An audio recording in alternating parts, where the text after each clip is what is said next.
പക്ഷേ അപ്പോൾ സ്കൂൾ പഠിച്ച കാര്യങ്ങളെക്കുറിച്ചൊക്കെ പറഞ്ഞു, ഇടവഴികൾ, പോയ വഴിയിലെ ഓർമ്മകൾ അല്ലേ.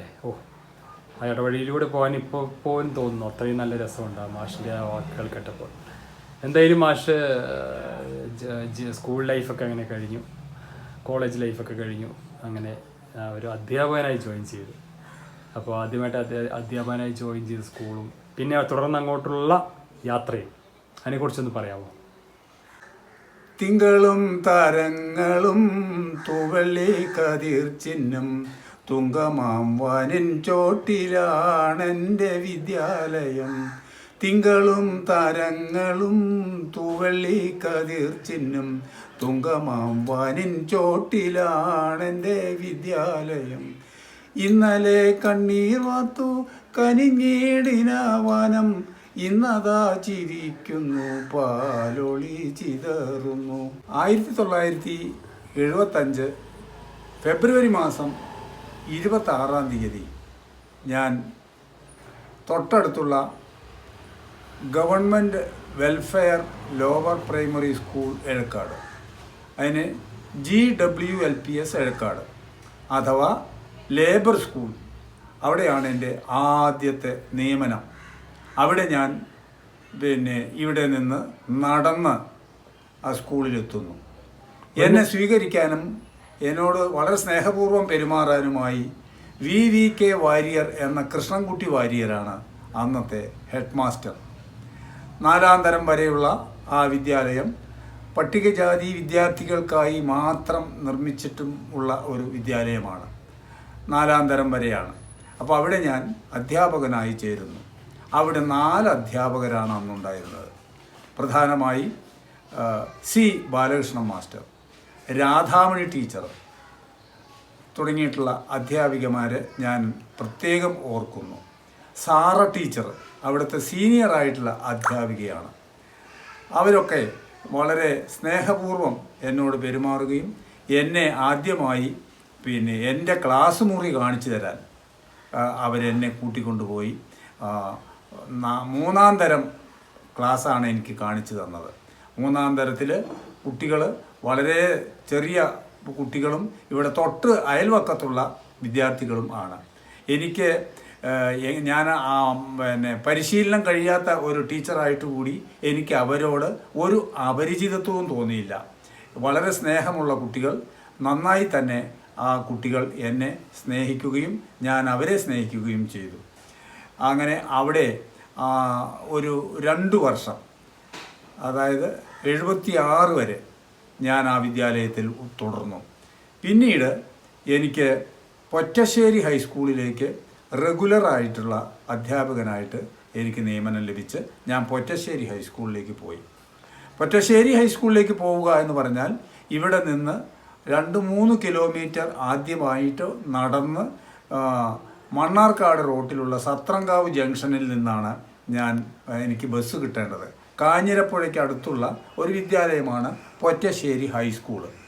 അവിടേക്ക് ഈ 3 കിലോമീറ്റർ ഇവിടെ നിന്ന് റോഡിലെത്താൻ നടക്കുകയും ചിറക്കൽപ്പടി എന്ന സ്ഥലത്ത് ഞാൻ ഇറങ്ങി അവിടെ നിന്ന് 3 കിലോമീറ്റർ വീണ്ടും നടക്കുകയും ചെയ്തിട്ടാണ് പൊറ്റശ്ശേരി ഹൈസ്കൂളിലെത്തുന്നത്.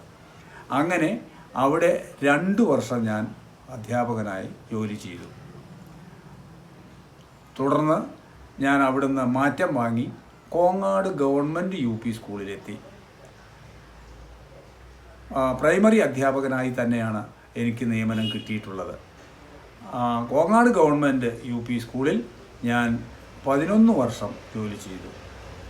അവിടെ ജോലി ചെയ്യുന്ന ആ ഘട്ടത്തിലാണ് ഞാൻ എൻ്റെ വിദ്യാഭ്യാസ ട്രെയിനിങ്, ടീച്ചേഴ്സ് ട്രെയിനിങ് നടത്തിയത്. അതിൻ്റെ ഇടയ്ക്ക് ആലത്തൂരുള്ള NEBTSൽ ഞാൻ TTCക്ക് ചേരുകയും അത് പൂർത്തിയാക്കിയതിന് ശേഷം കോഴിക്കോട് സർവകലാശാലയുടെ കീഴിലുള്ള മീൻചന്തയിൽ B.Edന് ചേരുകയും ചെയ്തു. അങ്ങനെ B.Ed അവിടെ പൂർത്തിയാക്കിയതിന് ശേഷം വീണ്ടും കോങ്ങാട് UP സ്കൂളിൽ വന്ന് എനിക്ക് പ്രൊമോഷൻ കിട്ടുക എന്നുള്ള ഒരു സമ്പ്രദായമുണ്ടായി. പ്രൊമോഷൻ കിട്ടി ഞാൻ മലമ്പുഴ ഹൈസ്കൂളിൽ ഹൈസ്കൂൾ അധ്യാപകനായിട്ട് ചേരുകയും ചെയ്തു.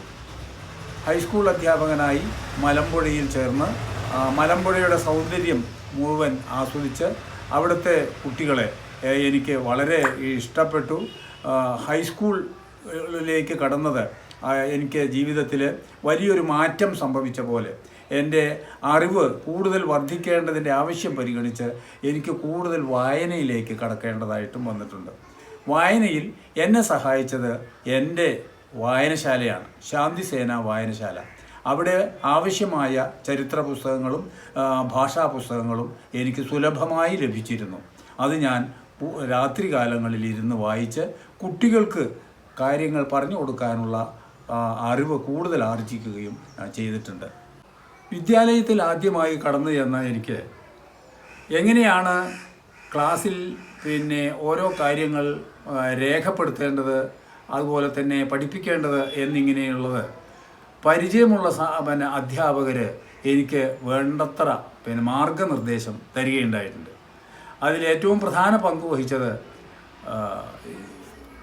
രാധാമണി ടീച്ചറാണ്. GWLP സ്കൂൾ എന്ന ലേബർ സ്കൂളിലെ രാധാമണി ടീച്ചർ എനിക്ക് വേണ്ട സഹായങ്ങൾ ചെയ്തിട്ടുണ്ട്.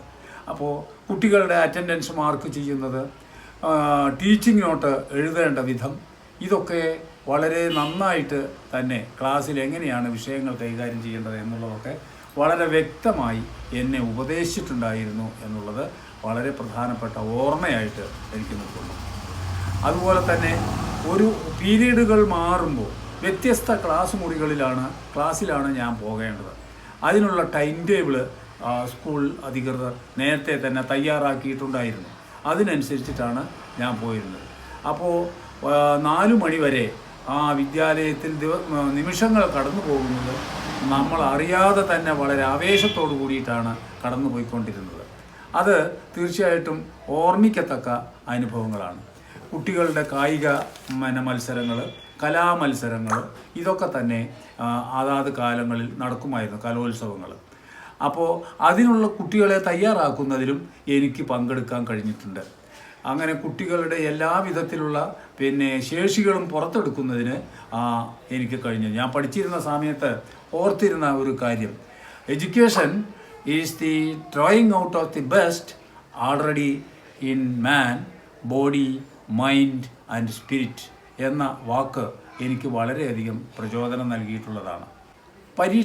പരീക്ഷ നടത്തിക്കൽ, കുട്ടികളുടെ ഉത്തരക്കടലാസ് നോക്കൽ, അവരെ വിജയിപ്പിക്കുന്നതിൻ്റെ രീതികൾ, അതിൻ്റെ പ്രൊമോഷൻ ലിസ്റ്റ് തയ്യാറാക്കുന്നത് ഒക്കെ തന്നെ ഈ കാലഘട്ടത്തിൽ എനിക്ക് വളരെ ശ്രദ്ധയോടുകൂടി ചെയ്യേണ്ടി വന്നിട്ടുള്ള ചില കാര്യങ്ങളാണ്. അതിൽ സഹപ്രവർത്തകരായിട്ടുള്ള അധ്യാപകരുടെ സഹായവും എനിക്ക് വേണ്ടും വണ്ണം കിട്ടിയിട്ടുണ്ട് എന്നുള്ളതാണ്. വേറെ മോശമായ ഒരു അനുഭവവും വിദ്യാലയങ്ങളിൽ നിന്ന് എനിക്കുണ്ടായിട്ടില്ല. കുട്ടികൾ വൈകി വരുന്നത് ഒരു പ്രശ്നമായിട്ട് പലപ്പോഴും തോന്നിയിട്ടുണ്ട്. വൈകി വരുന്ന കുട്ടികളെ ചിലവർ ക്ലാസ്സിന് പുറത്തു നിർത്തുന്ന ഒരു സമ്പ്രദായം ഉണ്ടായിരുന്നു. അത് ക്രമേണ ഇല്ലാതായി. ഞാൻ അങ്ങനെ ചെയ്തിട്ടില്ല. കുട്ടികളെ അടിക്കുന്ന സമ്പ്രദായവും ഇല്ല. കുട്ടികളെ അടിച്ചു പഠിപ്പിക്കലല്ല, കുട്ടികളെ സ്നേഹിച്ച് പഠിപ്പിക്കുകയാണ് വേണ്ടത് എന്ന ഒരു ധാരണയാണ് എനിക്കുണ്ടായിരുന്നത്. അപ്പോഴാണ് കുട്ടികൾ നമ്മളെ സ്നേഹിക്കാൻ തുടങ്ങുന്നത്, നമ്മൾ പറയുന്നത് അനുസരിക്കുന്നത് ഇങ്ങനെയൊരു മെത്തേഡ് സ്വീകരിക്കുമ്പോഴാണ് എന്നെനിക്ക് തോന്നിയിട്ടുണ്ട്. ഉയർന്ന ക്ലാസ്സിലേക്ക് പോകും തോറും കുട്ടികളുടെ മനോഭാവങ്ങളിൽ മാറ്റം വരുന്നത് നമുക്ക് കാണാൻ കഴിയും. ഹൈസ്കൂളിലെത്തുമ്പോൾ ഹൈസ്കൂൾ കുട്ടികളുടെ മനോഭാവവും പ്രൈമറി ക്ലാസ്സിലെ കുട്ടികളുടെ മനോഭാവവും തമ്മിൽ വളരെ വ്യത്യാസമുണ്ട്. ചെറിയ ക്ലാസ്സിലെ കുട്ടികൾ നമ്മളോട് വളരെ അടുത്ത് പെരുമാറുകയും മുതിർന്ന ക്ലാസ്സിലെത്തുമ്പോൾ അവർ കുറേ കൂടി അകന്ന രീതിയിൽ പെരുമാറുകയാണെങ്കിൽ പോലും അവർ നമ്മളെ കൂടുതൽ ആഴത്തിൽ സ്നേഹിക്കുന്നുണ്ട് എന്ന് നമുക്ക് തിരിച്ചറിയാൻ കഴിയും. എൻ്റെ ജീവിതത്തിൽ ഞാൻ PMG സ്കൂളിൽ പഠിപ്പിക്കുന്ന സമയത്ത് എനിക്ക് ഒരു വയ്യായ അസുഖം ബാധിച്ച് ആശുപത്രിയിൽ കിടന്ന് ഞാൻ വീട്ടിലെത്തിയപ്പോൾ കുട്ടികളെല്ലാവരും എൻ്റെ വീട്ടിൽ എന്നെ കാണാൻ വന്നു എന്നുള്ളത് എനിക്ക് എന്നും ഓർമ്മിക്കാൻ പറ്റിയിട്ടുള്ള ഒരു സന്ദർഭമായിട്ട് ഞാൻ കണക്കാക്കുന്നു. എൻ്റെ അധ്യാപകരും എന്നെ കാണാൻ വേണ്ടിയിട്ട് വീട്ടിൽ വന്ന് എൻ്റെ രോഗവിവരം അന്വേഷിക്കാൻ വേണ്ടി വന്നിരുന്നു. ഇത് 2003 ഈ സംഭവം.